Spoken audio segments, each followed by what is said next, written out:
Hello there and welcome to part 2 of building Tamiya's 1/48 scale A-1H Skyraider. So let's begin by, we're going to remove our canopy here because we're going to be doing some anti-glare paint. When removing a canopy, we've only done a light bit of gluing, so just a little prying, but just do it in lots of locations so you don't rip it up. You just pry it all the way around, even though it might seem like you could just rip that off easy. So masking this up, as you can see, we can mask a nicer, tighter bit of masking there by removing the canopy, and I'm just sort of flaring out as well the masking tape so as we kind of help with limiting overspray. So just spraying just simple black here.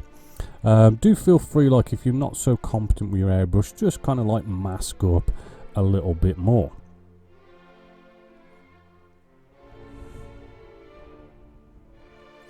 Now back to the canopy. We've got that glue that's still kind of left behind, so we want to sort of just like remove that and touch it up, and I'm going to put the canopy back on, but this time with some white tack which just holds quite nicely. And then we can move into some decaling now, where we're going to there's those little numbers with these decals and they kind of make a mess when you let them get wet, so I do like to cut them off. And then we're going to put that in water, and we're going to start off with the Mr. Mark setter, which I do find quite good to use with Tamiya type decals. Once it's free moving off our film, we can lay this down as carefully as possible on top of that Mr. Mark setter.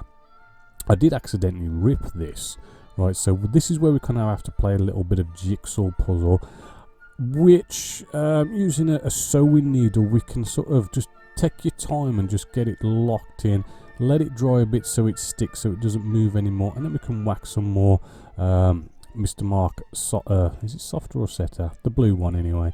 I like to clean up any sort of drips that come off this because it does leave quite a bit of a residue, the Mr. Mark range, so I like to clean up any drips. Once our decal has had time to kind of soak in a bit, we can then roll with a cotton wool bud just to remove any excess moisture and air pockets out of that. And then we can come in with the Mr. Mark setter. Or was that softer? The green one anyway. And that will get that to conform into all the recessed panel lines and rivets and everything, so as it just looks like it's sprayed on.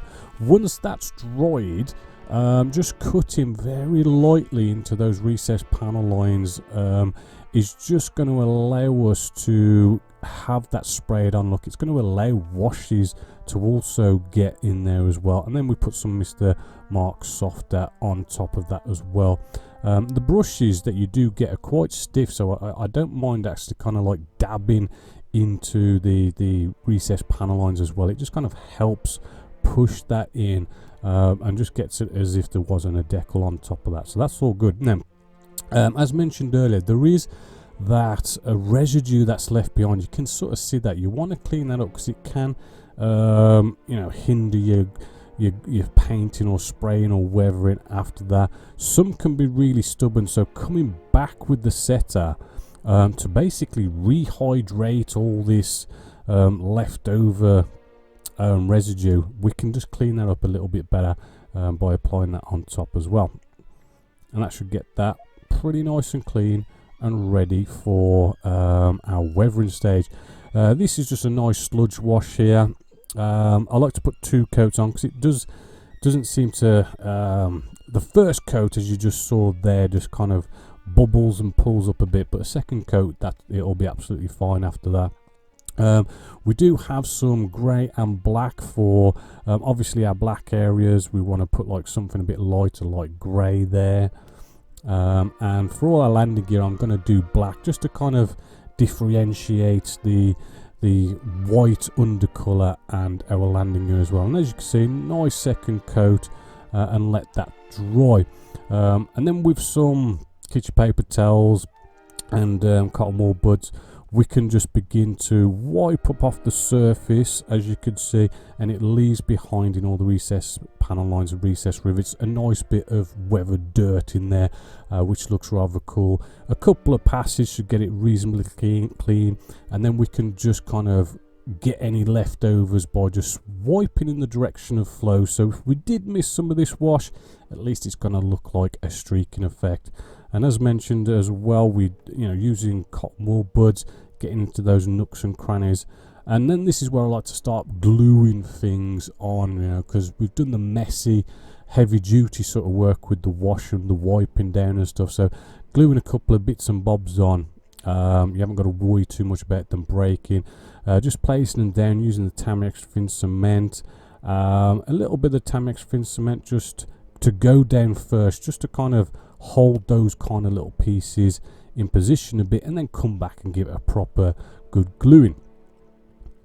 And in goes the landing gear. The landing gear on this is actually a really good fit, but just make sure everything's all lined up, good angles, and it's lined up with the opposite side, and everything's nice and parallel, so you haven't got a wonky aircraft. Now we're going to come in with some lead belcher and storm host silver, getting a bit of sponge and just kind of picking at it so it looks random. We're going to do some chipping, starting with the lead belcher. Just dipping that in, a bit like dry brushing. You kind of get your sponge a bit sort of dry, so it just puts those little kind of random sort of chipping effects on there. And we just want to place them around areas that would get chipping, like where the crew would be working, direction of flow, and all that kind of stuff.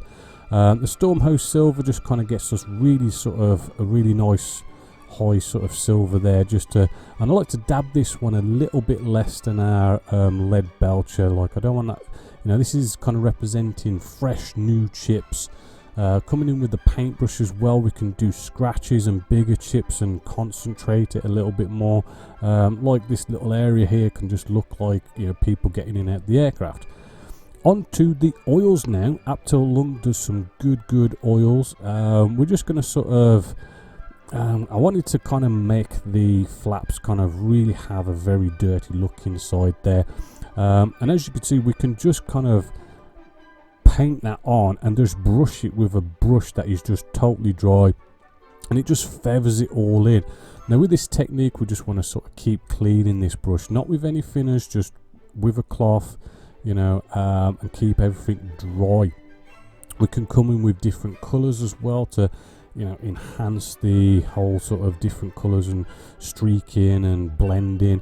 And again, we can just brush up and down, no finish, just a dry brush, and it blends in. Oils blend in really nice with just a dry brush. Now this is where you kind of maybe want to sort of play with it, sort of keep at it. Maybe there might be some enamelized finish here where we can just use a cotton wool bud and make certain areas clean, or a little bit cleaner, as you could see, sort of, so it's not just completely all like ochre colour going on there. As you could see, a little clean spot here and there. Also cleaning up any mess, because we don't want it going over. We want it to have a direction of where this oil and grime is coming from. Now you want to let that dry. Again, it's kind of crucial that this is sort of like a dry brush going on there. And as you can see, we're feathering that in, and some areas look a little bit cleaner than others. And you can just keep playing at it, and as you can see, you can get some pretty grubby effects. Now the oil brushes by Ammo, it's just the same sort of stuff. It's just an easier way of applying it. I'm just adding some dust on here, and I'm doing the same sort of thing. A dry brush, no thinners. And I'm just going to blend that in, but we're going to blend it in a way that we just want it to look like a bit of dust, right? A bit of a light effect as well. Coming in with some ochre, we're going to do the exhaust trails, because these aircraft do have quite an exhaust trail, quite dirty and sooty. So a bit of ochre going the furthest, and then we've got some darker brown sort of closer to where the exhaust is coming from. And again, we just blend that in with a clean dry brush and just keep feathering it in, and then you just keep cleaning your brush until you're happy with how much you've feathered that in.